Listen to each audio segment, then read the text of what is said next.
하나님의 말씀 마태복음 22장 1절에서 14절입니다. 마태복음 22장 1절에서 14절 말씀 제가 공독해드리겠습니다.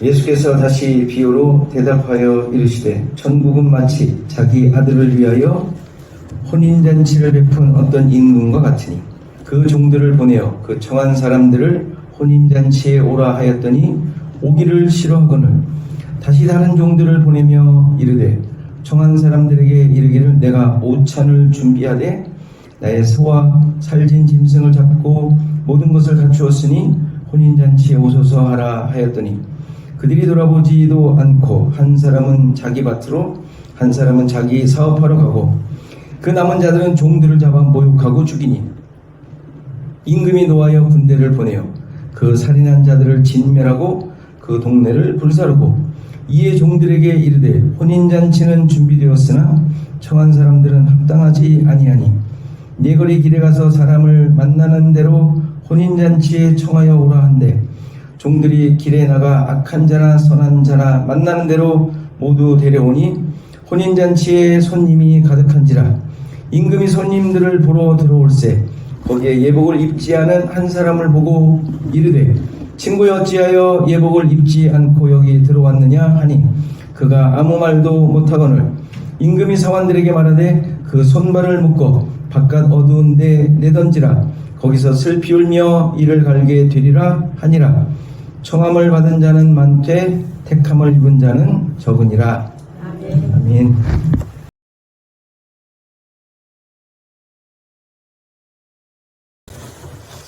오늘 읽은 비유, 여러분들 많이 들어보신 비유일 것입니다.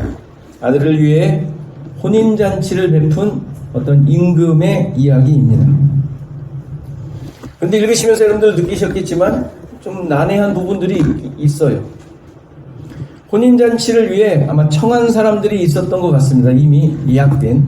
그래서 이제 그들을 부르러 이제 시간이 돼서 부르러 이제 종들을 보냈는데 오지 않습니다. 뭐 오지 않는 거 그럴 수 있죠. 여러분들도 결혼식 어떤 친구들 뭐 다 청첩장 받고 아 그래 갈게 했는데 일이 생겨서 못 갈 수 있으니까 오지 않는 이유가 있을 수 있어요. 그런데 두 번에 걸쳐 청했다고 합니다. 두 번을 보내. 아마 충분히 올 수 있었던 것으로 판단되었던 것 같아요. 두 번을 보냈으니까. 재차. 또 너무 중했거나 그 사람이 꼭 필요했거나 어쨌건 임금이 두 번을 보냅니다. 임금이 두 번을 보낼 정도면 와야 되지 않아요? 안 그렇습니까? 뭐 우리 속된 말로 후환이 두렵지 않을까요? 임금인데 뭐 어쨌건 두 번을 보냈는데 두 번째는 자기 일을 핑계대며 오지 않았고 심지어 남은 그 사람은 그 보낸 종들을 모욕하며 죽이기까지 했대요. 놀랍지 않습니까? 어쨌든 비유가 그래요 내용이. 더 놀라운 것은 이런 자들을 임금이 군대를 보내요. 진멸하고 그 동네를 불살라버렸다는 거예요. 뭐 이제 그래서 이제 청한 사람들은 그래서 이제 그 동네까지 다 진멸하고 없어졌는데 결국은 나가서 만나는 사람들을 청하여 데려오도록 명령을 합니다. 그래서 이제 가득 찼는데 아무나 뭐 데려온 것 같으니까 막 데리고 왔다 그러지 않습니까? 자, 그런데 그 중에 한 사람이 예복을 입지 않았네. 그것을 이제 발견하고 어떻게 해요?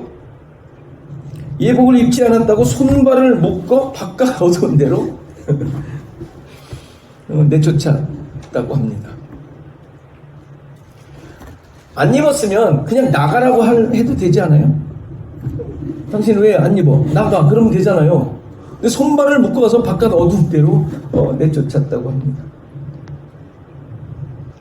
그러면서 청함을 받은 자는 많지만 택함을 입은 자는 적다라고 이 비유의 결론을 내립니다. 뭐 이해가 되는 듯 하지만 상식적이지 않은 부분이 있다는 것을 보게 됩니다.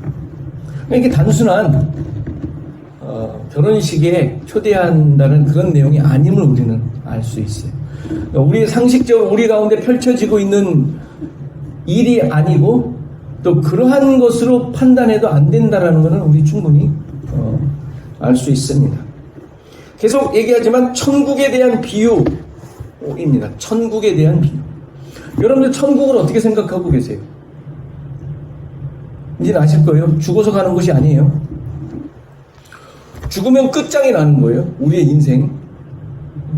그리고 늘 말씀드리지만 우리의 인생이 완성이 되는 거예요. 믿는 자들은 죽으면 완성이 되는 거지. 그리고 천국 간다라는 식의 개념은 여러분 가운데 있어서는 안 됩니다. 따라서 이 천국 비유이기 때문에 다른 비유들 앞에서 본 것들처럼 일반적인 기준이나 시각으로 이해해서는 그 본질적인 의미를 알 수 없다는 사실을 잊지 않으셔야 돼요. 우선 이 비유를 이해하기 위해서 이 비유가 어떤 그 문맥 속에 있는지를 파악할 필요가 있죠. 이미 앞에 좀 했었지만 21장의 내용을 조금 살펴보면 21장 보면 예수님께서 이제 예루살렘 성에 입성을 하시죠. 그렇죠? 왕으로서의 입성이죠. 그래서 호산나 호산나 다윗의 자손이요 하면서 막 했던 그 사건. 그래서 멍에를 맨 나귀 새끼를 타고 들어가시죠. 이건 뭐 예전에 그 마태복음 했을 때 다 설명된 거지만 멍에를 맨 나귀 새끼를 타고 왕됨을 메시아 되심을 구원자이심을 알리며 가세요. 이거 특별한 의미가 있는 것이죠. 왕이면 그리고 승리한 자, 구원자라면 나귀가 아니라 말 타고 가야 되죠. 그렇죠? 왕이니까 적어도 그때는 말을 타고 가야 되지 않겠어요? 근데 그게 아니라 멍에를 맨 어미와 새끼가 함께 멍에를 맨다는 얘기. 그러니까 그 멍에를 맨 새끼를 타고 갑니다. 그러니까 이 메시아 다윗의 자손이 어떠한 의미인지를 가르쳐주고 있는 거예요. 그리고 나서 거기에 들어가셨는데 거기에 들어가서 성전에서 장사하는 자들을 내쫓으십니다.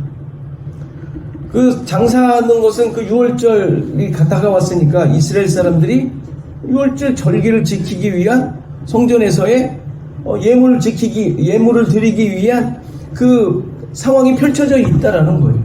근데 그것을 뒤엎으시죠. 그러니까 그들이 성전 안에서 하고 있었던 그동안의 수많은 너무 당연하게 하고 있었던 성전에서의 일들을 뒤엎으시는 거예요. 그들이 생각하고 있던 성전의 모습을 뒤엎으신 것이죠. 그들이 생각했던 가치와 성전을 통하여 행했던 모든 내용들을 다 무너뜨리셨다는 의미예요. 그러니까 지금 이런 일련의 예수님의 행위를 통하여 그동안 이스라엘 백성들이 가지고 있었던 메시아상, 구원자에 대한 어떤 믿음, 기대, 성전을 통하여 하나님께 예배드리고 제사를 드리고 있었던 그런 개념들, 이런 것들을 완전하게 깨뜨리셨다라는 것을 보여주죠. 그들이 지금 잘못하고 있었음을 지적하는 내용이에요. 그리고 나서 잎사귀만 있는 무화과 나무를 저주하시고 말리시는 사건이 나옵니다. 잎사귀만 있는 무화과 나무는 뭐예요? 그것도 이스라엘의 모습이죠. 율법주의에 빠져 있었던, 말만 많고 자기들이 세우는 의, 겉으로 보여지는 것만 잔뜩 있었던 그들을 지적하고 있는 것이죠. 자기 의를 만들어 내었던 이스라엘을 책망하시는 거예요. 그리고 나서 두 아들 비유가 나오죠. 포도원에 가서 일하라 그랬더니 큰아들이 네 해놓고 안 가고. 이게 누구예요? 유대인들. 말씀을 받았지만 제대로 하지 않은. 근데 둘째 아들이 어떻게 해요? 안 가 싫다 그러더니 갔어요. 누구예요? 그 뒤에 나오지만 세리와 창기들, 죄인들. 처음에는 하나님을 모르는 자들이었지만 나중에 그들의 친구가 되시고 구원받는 은혜를 입는 자들이 되었잖아요. 그걸 비유하고 있는 것이죠. 그리고 나서 우리가 지난주에 살폈던 악한 포도원 농부 비유가 나오죠. 그러니까 이것은 인간의 행위, 그들이 만들어내려고 했던 그 자기의 가치, 그들의 노력으로 얻어내는 업적, 이런 것들로 하나님 앞에 서려고 했던 이스라엘 백성들의 그 잘못된 거짓된 삶들을 들춰내고 책망하시는 내용이에요. 그렇죠? 그리고 나서 22장 오늘 혼인잔치 비유가 나오는 거예요. 그러니까 다 문맥에 맞게 다 그 내용들이죠, 실은. 그래서 22장을 통해 22장 혼인잔치의 비유를 통하여 하나님께서 자기 백성을 어떻게 만들어내시는지, 어떠한 자들이 하나님의 백성인지를 보여주시고 있는 것이죠. 그러니까 천국은, 지금 천국에 대한 이야기를 계속 하시는 것은 심판에 초점이 맞춰져 있는 것이 아니라 하나님의 사랑과 긍휼, 그리고 죄인을 향한 은혜에 지금 초점이 있는 내용임을 가르쳐주고 있는 거예요. 비유의 내용에서 비판받고 정죄받고 책망받고 없어져야 할 자들에 대한 묘사가 나오는데, 그것은 그들을 심판해서 버린다라는 의미가 아니라 그러한 자들에게 긍휼과 은혜가 베풀어지게 하신다라는 말씀을 하고 계시는 거예요. 우리 자꾸 너무 심판 쪽으로 자꾸 이렇게 관심을 가지려고 그래요. 그렇죠? 그래서 나는 저러지 않으려고 하고, 나는 적어도 저렇진 않다라고 생각하게 하는 착각을 갖는 이해인데 잘못된 거예요. 우리도 거기에 예외될 수가 없어요. 그 사람들이 전부 심판받아 버려지는 존재라면 우리는 무사하겠어요? 여러분들? 그렇지 않습니까? 그렇게 이해하면 안 되는데 우리 자꾸 그쪽으로 가려고 해요. 절대 그렇지 않습니다. 우리 역시 그러한 자들이었어요. 비판받고 정죄받고 책망받고 없어져야 할 자들이었지만, 그리고 지금도 그런 것에서 벗어나지 못하는 모습을 계속 갖고 있지만, 우리를 향한 하나님의 구원의 역사는 계속 우리를 향하여 우리를 이끌어 가시고 가나안까지 이끌어 가셔서 들어가게 하시는 구원의 역사가 계속 이루어지고 있는 믿음을 우리가 갖고 있잖아요. 그렇죠? 그러니까 천국에 대한 이해가 그렇게 그 기준으로 가지고 있어야 됨을 보여주고 있죠. 오늘 비유를 보면 혼인잔치에 청한 사람들이 나오는데, 이들은 누구를 얘기해요? 1차적으로 이스라엘 백성들이에요. 그럼 우리도 예외는 아니죠. 그렇죠? 율법을 받은 이스라엘 백성들은 율법적인 삶을 사는 사람들이잖아요. 우리도 그렇잖아요. 율법적인 삶. 내 자랑거리 만들어가고, 내가 옳다라고, 다른 사람들도 옳다라고 늘 주장하잖아요. 말로 안 하더라도 다 그렇게 보여요, 다.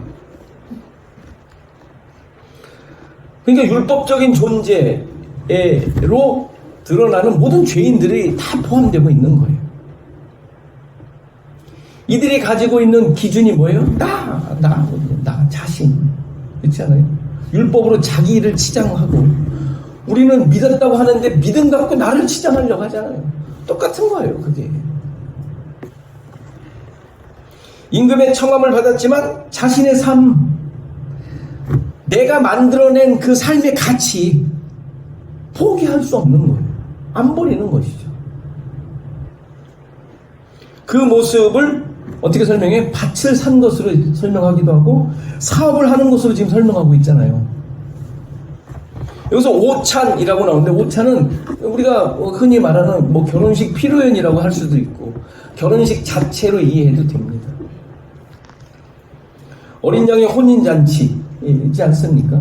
지금 예수님께서 십자가에 가시기 전, 그렇죠? 가시기 전에 일어난 일이니까 그 전에 잔치를 베푸시는 일이 하나 있는데 그게 성찬식이죠. 성찬식을 의미하기도 해요. 지금 이 혼인잔치 비유에서. 그리고 4절에 설명하고 있는 내용은 그 용어들이 제사를 드리려는 모습을 그리고 있는 거예요. 소와 살진 짐승을 잡다라고 한 게 잡는다라는 게 제사드리다라는 뜻이에요. 그런 동서예요. 그러니까 이것은 마치 어린 양이신 예수 그리스도께서 십자가의 제사를 드리는 것을 예표하고 있는 내용이란 말이에요. 지금 그 전에 말씀하시는 거니까. 거기에 죄인들을 부르셔서 함께 율법을 완성하는 현장에 초대하고 있는 내용이란 말이에요. 이 지금 혼인잔치는. 왜냐하면 십자가에 죽는 게 예수님만 죽는 게 아니잖아요. 죄인들이 함께 죽는 거죠, 우리가. 그렇죠?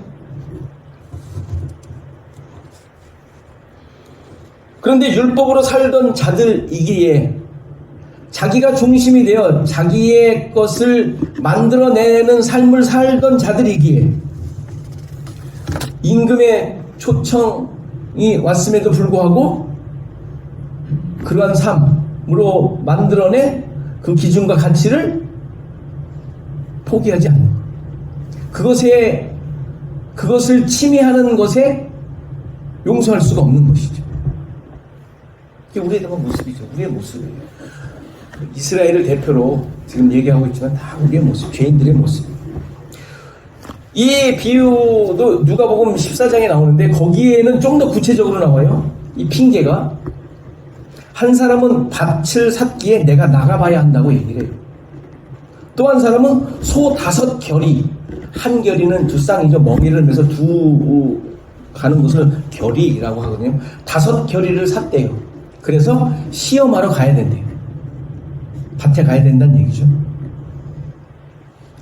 또 한 사람은 장가 들어서 못 간다고 핑계를 대요.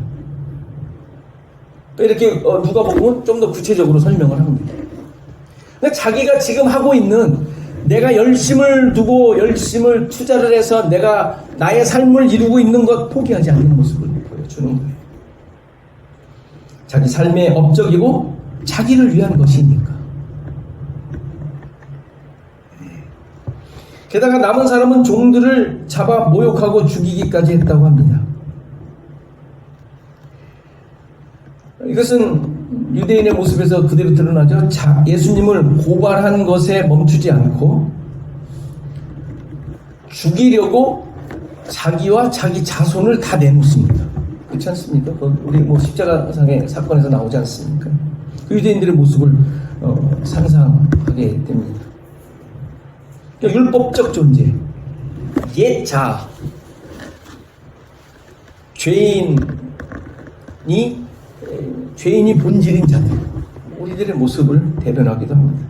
당연히 진멸되어야 할 존재를 말하죠. 우리의 연약한 모습입니다. 그리고 우리의 삶에 어쩌면 자주 일어나는 모습 아닙니까? 그렇죠? 내가 그렇게까지 했나? 네, 그렇게까지 하셨어요.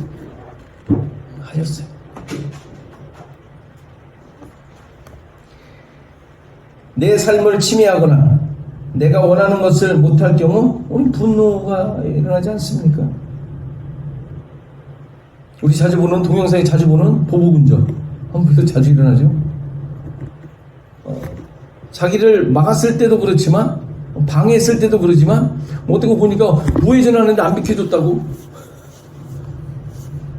아주 난리를 피는 영상도 보게 되죠. 형태만 다르지 어느 사회나 누구에게나 다 있는 모습 같습니다. 그럼 교회라고 다를까요? 아니요, 다르지 않는 것 같습니다. 그렇죠? 많이 죽었다라고 스스로 생각하실지 모르겠지만 많이 죽은 거나 여전히 남아있다는 얘기 아니겠어요? 그렇죠?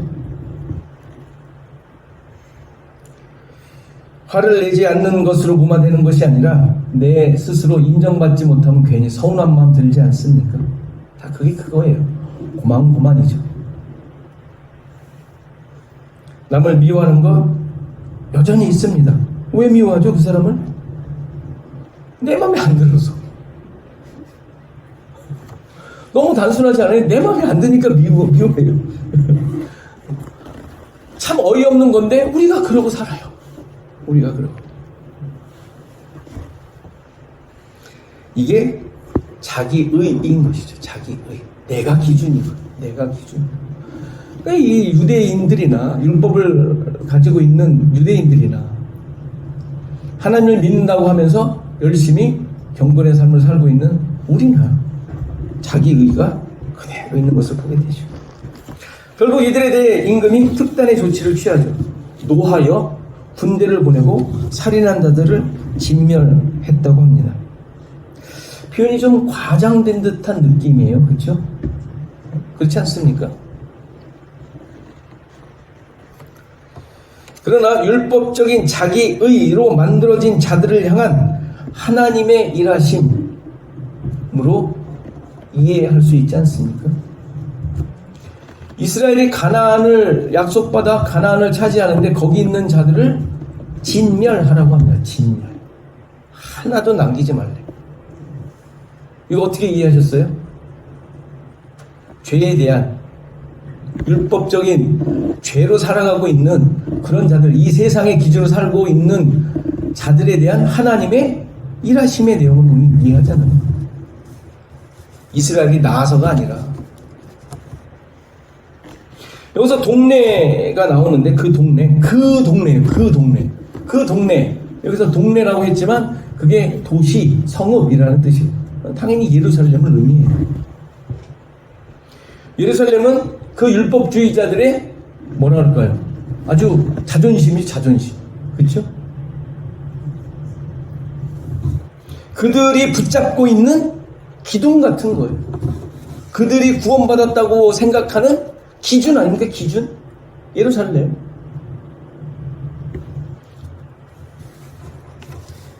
이것을 완전하게 무너뜨리는 내용을 그렇게 설명하고 있는 거예요. 불사르고 진멸하는 거예요. 그러니까 우리 안에 자리 잡고 있었던 옛 자아와 습성에 대하여 하나님께서 이렇게 하시는 거예요. 나도 모르게 하나님을 믿는다고 하면서 자리 잡고 있었던 종교성을 가진 그 가치들, 기준들 뭐가 있었죠?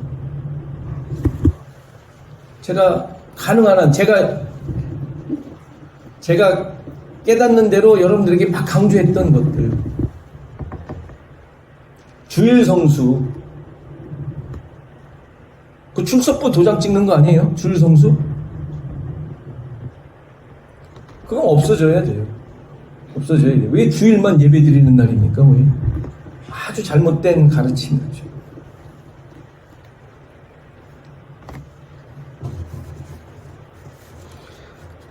그 안에서 벌어지고 있는 애씀과 노력이 업적으로 만들어지는 거. 성적표에 성적표. 성적표 만드는 건 전부 없어져야 돼요. 우리 신앙생활에서. 제가 또 이러한 지적을 했다고 오해하시는 분들이 있어요. 그래서 열심으로 감당하며 행하던 것을 멈추거나 하지 않는 것으로 드러나고 있는데, 그러한 행위들로 나의 가치와 자랑을 만들던 것들에 대한 지적을 하는 것이지, 그 모든 것들을 하지 말라는 게 아니라 기쁨과 은혜와 감사로 하라는 거예요. 치장하려고 하지 말고 그걸 지적하는 거예요. 치장이야? 잘 생각하라. 은혜가 있어? 돌아보라. 이거예요. 나를 깨뜨리고 내가 세웠던 그 아성, 나만의 그 테두리, 그런 자랑, 이것을 깨뜨린다라는 말이지, 여러분들이 애쓰고 힘쓴 것들을 없앤다라는 말이 아니라는 걸 오해하지 않으셔야 할 것입니다. 이제 임금은 다시 한번 또 특별한 명령을 내리게 됩니다. 내거리 길에 가서 만나는 대로 사람들을 청하라고 합니다. 여기서 만나는 대로라고 해석을 해버렸는데, 이 단어가 찾다라는 단어예요. 찾다. 의미가 달라지죠? 찾는다는 얘기는 결정되어 있다는 얘기예요. 찾아내는 거예요. 누구를? 창세전에 그리스도 안에서 예정된 자들을. 누구든지 아무나가 아니에요. 지금 이 말이 만나는 대로 그냥 막 닥치는 대로 데리고 와라, 이 얘기가 아니라고요. 오해하시면 안 돼요. 찾다, 발견하다라는 뜻이에요.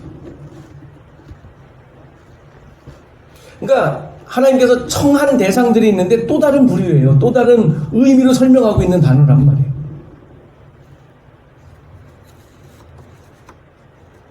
그리스도 안에서 창세전에 택한 자들을 찾아 부르시는 명령을 하시는 거예요. 그런데 그들이 어떤 자들이에요? 악한 자, 선한 자들이라고 해요.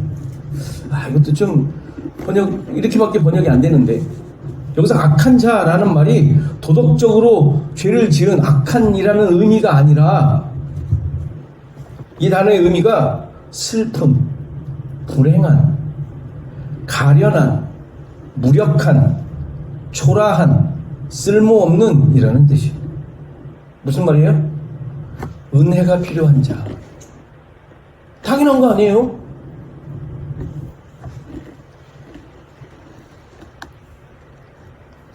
그래서 쓸모없는 자, 선한 자 이랬으면 좋았을 걸 그랬어요. 우리가 복음적 이해에서 이해가 되잖아요. 무슨 의미 알잖아요. 쓸모없는 자 무슨 말이에요? 무가치한 자. 누구예요? 앞에서 했던 세리와 창녀, 자기 것들이 다 팔려진 자. 자아가 없는 자. 아벨. 그런 자가 은혜가 필요한 자들이죠. 은혜가 주어지는 거예요. 당연히 구원받아야 할 자를 하나님의 열심으로 찾아 부르시는 모습이 이 모습인 거예요.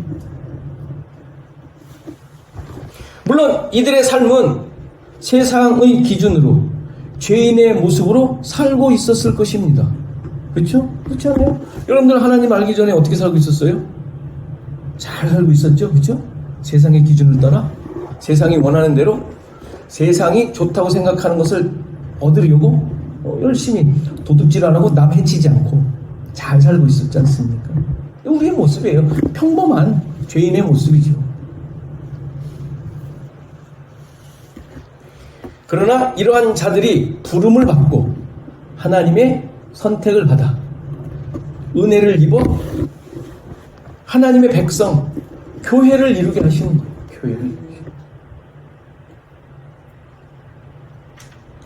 교회는 어떤 자들이 와 있어요?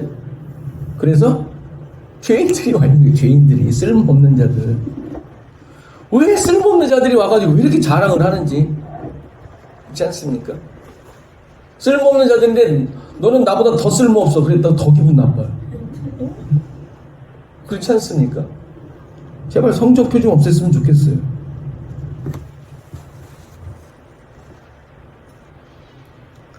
그런데 이러한 부름 속에 특별한 모습이 보입니다.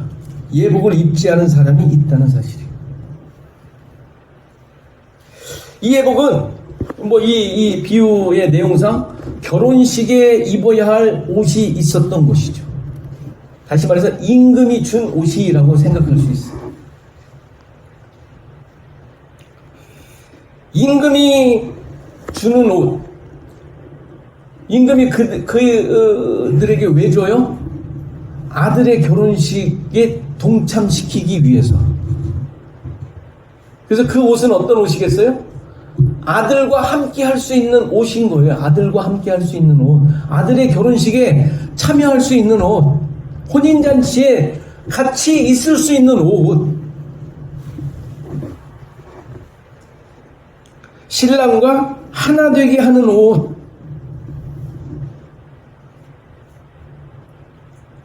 어떤 자들이 왔다 그랬어요? 죄인이 왔어요. 쓸모없는 자, 은혜가 필요한 자에게 주어지는 의의 옷. 그렇죠? 이 표현이 어떻게 성경에 많이 나와요? 그리스도의 옷, 구원의 옷, 계시록에서는 세마포, 흰 옷. 이 옷이 성경 여러 군데에 나와요. 이사야 61장 10절. 내가 여호와로 말미암아 크게 기뻐하며 내 영혼이 나의 하나님으로 말미암아 즐거워하리니 이는 그가 구원의 옷을 내게 입히시며 공의의 겉옷을 내게 더하심이 신랑이 사모를 쓰며 신부가 자기 보석으로 단장한 값게 하셨습니다. 구원의 옷, 공의의 옷, 겉옷. 로마서 13장 14절 오직 주 예수 그리스도로 옷 입고 정욕을 위하여 육신의 일을 도모하지 말라. 여기에 우리말로 예수 그리스도로라고 해놨어요. 로. 잘못된 번역이에요. 를 목적격이에요. 목적격, 대격. 예수 그리스도를 옷 입고. 갈라디아서 3장 27절 똑같이 나와요. 누구든지 그리스도와 합하여 세례를 받은 자는 그리스도로 옷 입었느니라. 그리스도로가 아니라 그리스도를 옷 입었느니라. 그리스도를 입었다. 그리스도 안으로 들어갔다 라는 단어예요. 로가 아니라 를. 옷 입었다는 것도 그냥 입었다, 안으로 들어갔다 라는 뜻이에요. 잘하는 우리 계시록 19장 우리가 즐거워하여 크게 기뻐하여 그에게 영광을 돌리세 어린 양의 혼인 기약이 이르렀고 그 아내가 예비되었으니 그에게 허락하사 빛나고 깨끗한 세마포를 입게 하셨은즉 이 세마포는 성도들의 옳은 행실이로다 하더라. 그렇죠? 신부 아내가 예비되었는데 그에게 빛나고 깨끗한 세마포를 입게 하셨다. 세마포는 성도들의 옳은 행실이로다. 이거 대표적인 오역이라고 말씀드렸어요. 옳은 행실이라고 해서 여러분들이 삶에 살면서 얼마나 정직하고 그냥 다 이런 것으로 이해하는데 그게 아니라 이 옳은 행실이라 그래가지고 무슨 행위처럼 이해하기는 이것도 잘못된 오역이에요. 의라는 뜻이에요. 그냥 의라는 단어예요. 의롭게 하다라는 동사의 명사예요. 의롭게 한 것, 성도들의 의롭게 한 것이라고 번역을 해야죠. 번역을 하려면.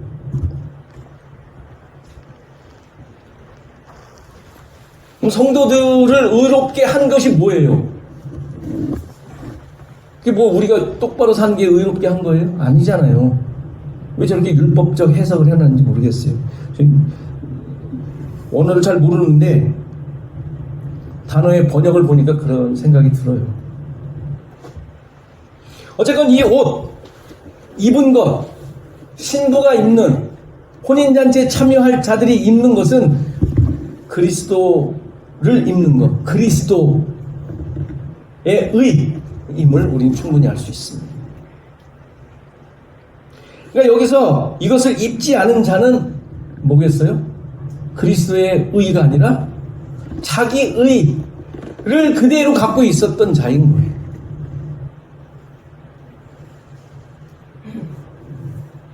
앞서 청한 자들이 거절한 이유와 다르지 않은 모습인 것이죠.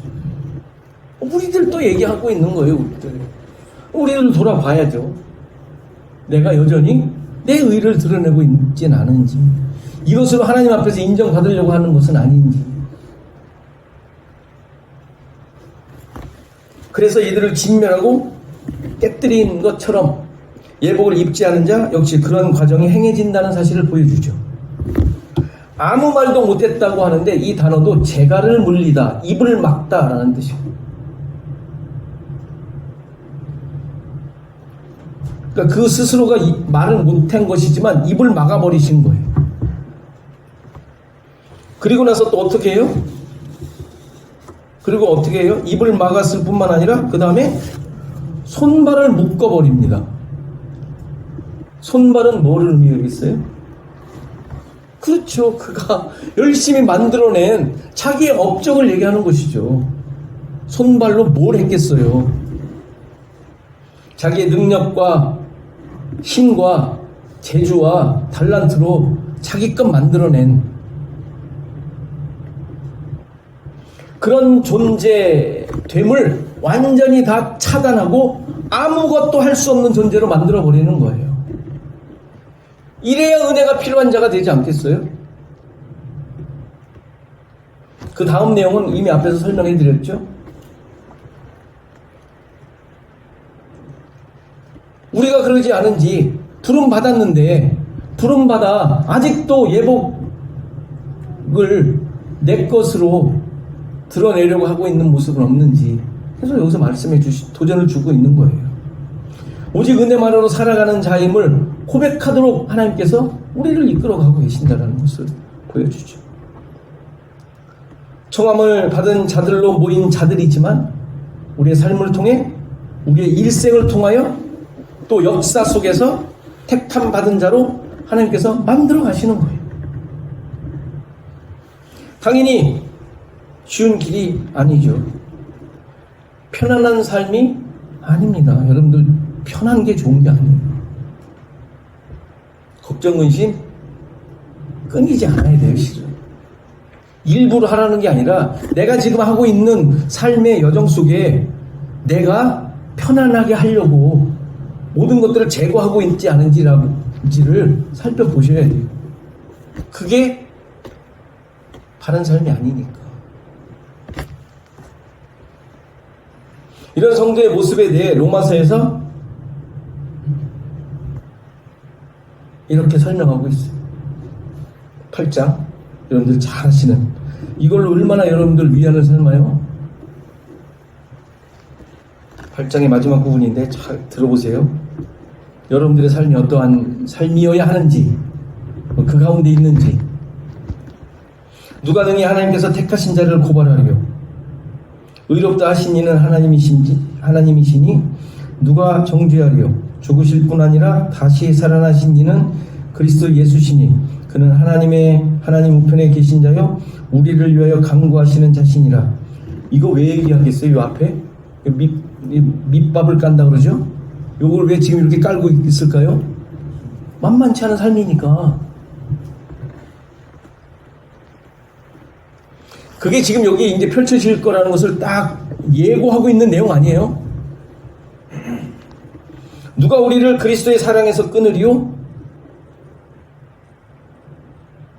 이 다음에 나오는 게 진짜인 거예요. 환난이나 곤고나 박해나 기근이나 적신이나, 적신이 뭐죠? 헐벗음, 벌거벗음, 빈곤, 어려운 말을 써요. 위험이나 칼이랴. 이게 삶의 현장이라는 게, 신자들의 삶의 현장. 이것이 어떻다고요? 그리스도의 사랑에서 끊을 수 없다라는 거예요. 근데 우리는 이런 것에 의해서 사랑 아주 금방 끊어진 것 같아요. 조금만 있으면 금방 끊어지지 않아요? 그런 모습이 혹시 있지 않습니까? 우리 스스로 돌아볼 때 너무 쉽게 우리는 우리의 성질이 나오고 너무 간단하게 나와요. 그렇지 않습니까? 이게 끊어질 수 없는 거라고 하는데 이런 것들로 인하여 36절 기록된 바 우리가 종일 주를 위하여 죽임을 당하게 되며 도살당할 양같이 여김을 받았나이다 함과 같으니라. 이런 적 있어요? 근데 이렇다는데요. 근데 우리는 저런 일이 당하기 전에 우리는 피할 길을 찾아내요. 어떻게 해서든지 새끼를 만들어 저런 걸 안 당하려고 그러죠. 근데 그 방법이 뭐예요? 하나님과 관계없는 세상적인 어떤 그 수단을 쓴단 말이에요. 그러나 이 모든 일에 우리를 사랑하시는 이로 말미암아 우리가 넉넉히 이기느니라. 이것도 바꿔야 되겠죠? 이 모든 일에 우리를 도와주는 세상의 수많은 사람들로 말미암아 넉넉히 이기려고 그래요. 그렇지 않습니까? 38절 내가 확신하느니 사망이나 생명이나 천사들이나 권세자들이나 현재 일이나 장래일이나 능력이나 높음이나 깊음이나 다른 어떤 피조물이라도 이게 전부 우리 가운데 우리를 믿음 가운데 사는 것을 방해하는 요소들이에요. 어떤 것들도 우리를 우리 주 예수 그리스도 안에 있는 하나님의 사랑에서 끊을 수 없으리라. 어떨 때?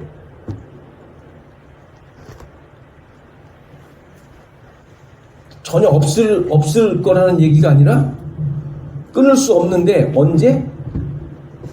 그것을 감당하고 있을 때의 이야기예요. 그것이 없는데 어떻게 사랑이 끊어지고 안 끊어지고 있겠어요? 그렇죠? 있어야 끊어지든지 안 끊어지든지 하는 상황이 펼쳐질 거 아닙니까? 물론 이게 물리적인 것일 수도 있지만 꼭 물리적인 것만을 얘기하는 건 아니에요. 여러분들이 신앙적인 그 삶을 얘기하고 있는 거예요.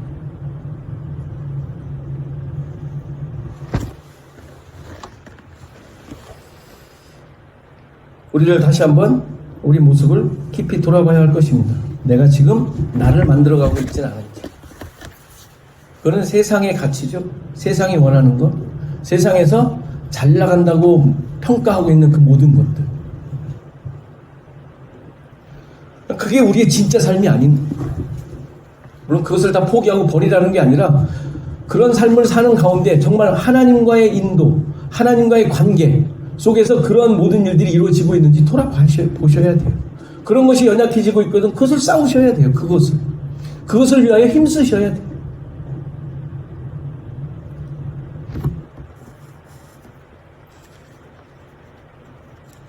이런 일을 감당하고 살아가는 삶이 잔치의 삶을 살아가는 자들이에요.